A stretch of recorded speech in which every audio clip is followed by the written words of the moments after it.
অনেকেরই স্বপ্ন থাকে রাজশাহী বিশ্ববিদ্যালয়ে পড়ার, তাই না? আর সেই স্বপ্নটা যদি হয় আইন, কলা বা সামাজিক বিজ্ঞানের মতো বিষয়গুলো নিয়ে, তাহলে এই আয়োজনটি তাদের জন্যই। চলুন আমরা 2025-26 সেশনের এই ইউনিট ভর্তি পরীক্ষার একেবারে ভেতরকার সব খুঁটিনাটি বিষয় জেনে নিই। মূল আলোচনায় ঢোকার আগে একটা কথা মাথায় গেঁথে নিতে হবে।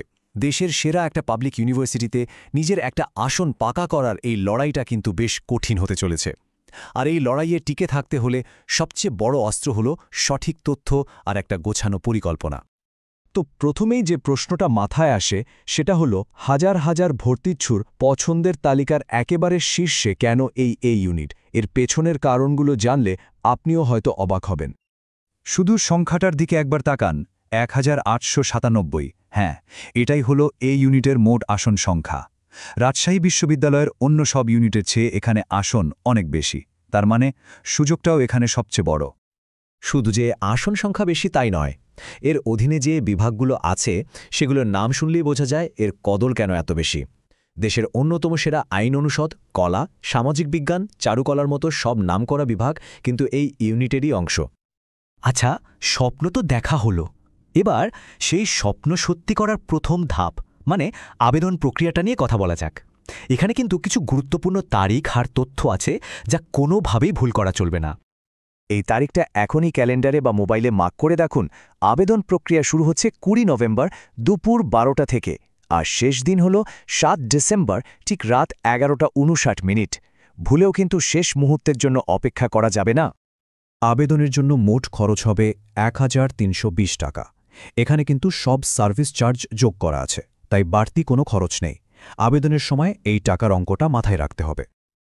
আর এখন শুনুন এই বছরের সবচেয়ে বড় এবং সবচেয়ে ভালো খবরটা। আবেদন প্রক্রিয়ায় একটা বিরাট পরিবর্তন আনা হয়েছে। এবার আর কোনো প্রাথমিক আবেদন বা সিলেকশনের ঝামেলা থাকছে না। এর মানে কি? মানে হলো, যোগ্যতা থাকলেই সব আবেদনকারী সরাসরি চূড়ান্ত ভর্তি পরীক্ষায় অংশ নিতে পারবে। ওকে, আবেদন পর্ব তো গেল, এবার আসা যাক আসল লড়াইয়ে, অর্থাৎ মূল ভর্তি পরীক্ষায়। চলুন এই পরীক্ষার ধরন, নম্বর বন্টন আর নিয়মকানুনগুলো একটু সহজ করে জেনে নেওয়া যাক। পরীক্ষার এই নম্বর বন্টন দেখেই কিন্তু প্রস্তুতির কৌশলটা ঠিক করে ফেলা যায়। খেয়াল করে দেখুন, মোট 100 নম্বরের মধ্যে 35 নম্বর বাংলা আর 35 নম্বর ইংরেজিতে, মানে 70% নম্বরই থাকছে এই দুটো বিষয়। বাকি 30 নম্বর সাধারণ জ্ঞানে। বোঝাই যাচ্ছে কোনোটাকেই হালকাভাবে নেওয়ার উপায় নেই। পুরো ব্যাপারটা এক নজরে বললে দাঁড়ায়, 80টা এমসিকিউ প্রশ্ন থাকবে, মোট নম্বর 100, আর এর জন্য সময় পাওয়া যাবে মাত্র 1 ঘন্টা বা 60 মিনিট। পাশ করতে হলে কমপক্ষে 40 পেতেই হবে। এবার আসি সবচেয়ে কৌশলী অংশে, মার্কিং সিস্টেম।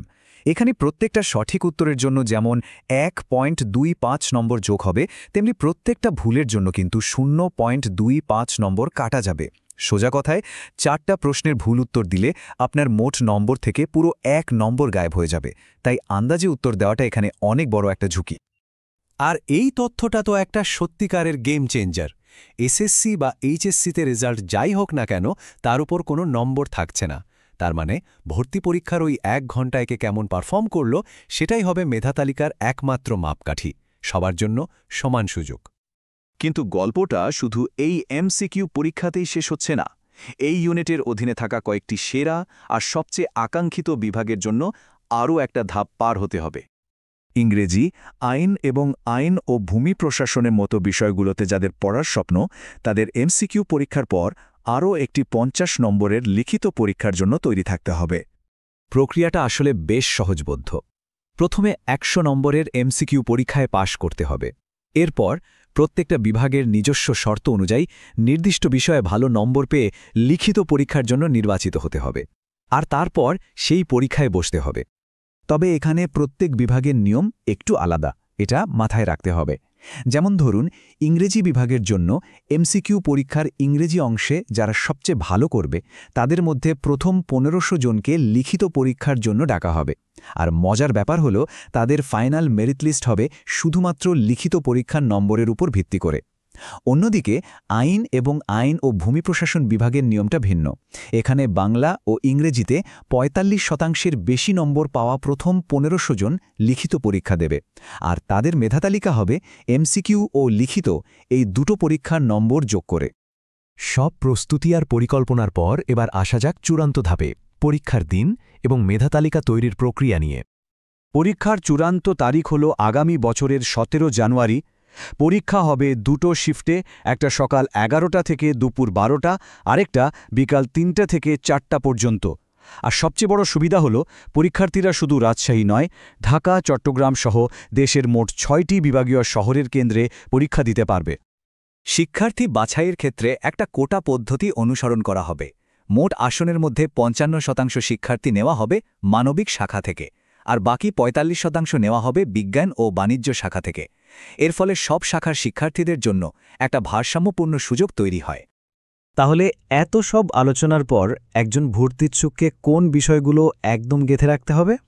চলুন শেষবারের মতো সবচেয়ে গুরুত্বপূর্ণ পয়েন্টগুলো এক নজরে দেখে নেই। একদম সংক্ষেপে বললে, 1. এবার কোনো প্রাথমিক বাছাই নেই, তাই আবেদন করলেই পরীক্ষা দেয়া যাচ্ছে। 2. ভর্তি পরীক্ষার পারফরমেন্সই শেষ কথা, জিপিএর কোনো ভূমিকা নেই। 3. নেগেটিভ মার্কিংয়ের ব্যাপারে খুব সাবধান থাকতে হবে। 4. আইন বা ইংরেজির মতো সেরা বিষয়গুলোর জন্য লিখিত পরীক্ষার প্রস্তুতিও নিতে হবে। আর সবশেষে 20 নভেম্বর আবেদনের তারিখটা কোনোভাবেই ভোলা চলবে না। সব তথ্য তো এখন হাতের মুঠোয়। এখন আসল প্রশ্ন হল, এই তথ্যগুলো কাজে লাগিয়ে প্রস্তুতির পরিকল্পনাটা কিভাবে সাজানো হবে। কারণ দিন শেষে একটা সঠিক পরিকল্পনা আর কঠোর পরিশ্রমই কিন্তু রাজশাহী বিশ্ববিদ্যালয়ে একটি বহুকাঙ্ক্ষিত আসন নিশ্চিত করতে পারে।